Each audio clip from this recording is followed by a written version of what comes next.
কিরে, ঘরে ঢুকতে পারস না? কষ্ট হয়? আপনি কে? আমি কেউ না। ভয় পাইছস কেন? তোর তো অনেক শক্তি। কালা জাদু করস, কুফরি করস, তোর শক্তি দেখা। যা, ঘরের ভিতরে যা। তুই না মানুষরে ভয় দেখাস, এখন নিজে ভয় পাস কেন? দোষটা আসলে তোদের না, আমাদের আমাদের মতো পাপী বান্দাদের। আমরা আল্লাহর কথা মতো চলি না, আল্লাহর বিধান মানি না, কোনো আমলও করি না। আর সেই সুযোগে তোদের মতো শয়তানরা আমাদের ভিতরে ঢুকে যাস। ঢুক না, ঢুক। শোন, তোরে শুধু একটা সূরার ক্ষমতার তাৎপর্যের কথা বলি। সূরা নাস। যদি সূরা নাস সহিভাবে কোনো বান্দা আমল করে, তুই শয়তান কেন, তোর মতো সারা পৃথিবীর সব শয়তান মিলাও বান্দার কোনো ক্ষতি করতে পারবো না, কোনো কালা জাদু করতে পারবো না। যা না, যা, ঢুক, ঘরে ঢুক। দেখ সূরা নাসের ক্ষমতা। সহ্য করতে পারবি না।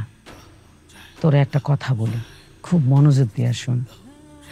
আমাদের নবীজির আইনে লেখা আছে, যদি কোনো ব্যক্তি বা শয়তান কুফরি করে, কালা জাদু করে, এবং সে যদি তওবা না করে, তাদের শাস্তি মৃত্যুদণ্ড এবং তলোয়ারের আঘাতে। আর তোর মৃত্যু আরো বেশি ভয়ঙ্কর হবে।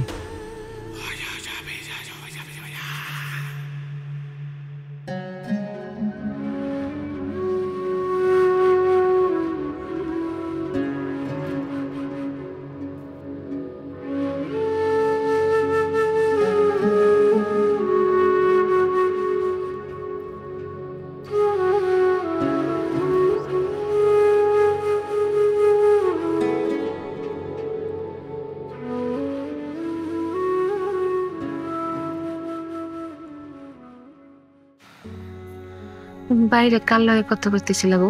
খালাম্মা কেডা আইছে? না তো, আমি তো কারোর লগে কথা কই নাই। আমি এমনিতে বাইরে গেছি, দেখলাম কোনো শয়তান টয়তান আছে কিনা। দুনিয়াতে তো শয়তান অনেক বাইরে গেছে রে মা। হয়তো কোনো শয়তানের লগে কথা কইছিলাম, তুই শুনছস। কি যে কও না, আমি তোর কথা বুঝি না। আচ্ছা যাইও, আম্মা এলো না খালা?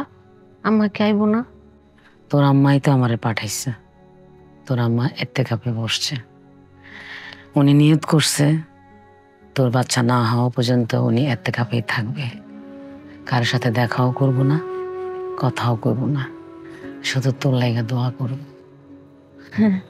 মায়ের দোয়া যে কি জিনিস আল্লাহর পরে, সেটা তুই জানোস না। শোন মা, তোরে কয়েকটা আমলের কথা বলি, এগুলা তুই আমল করবি। এই যে সূরা নাস, সূরা ইখলাস আর সূরা ফালাক, এই তিনটা সূরা পইরা পানির মধ্যে ফু দিয়া খাবি।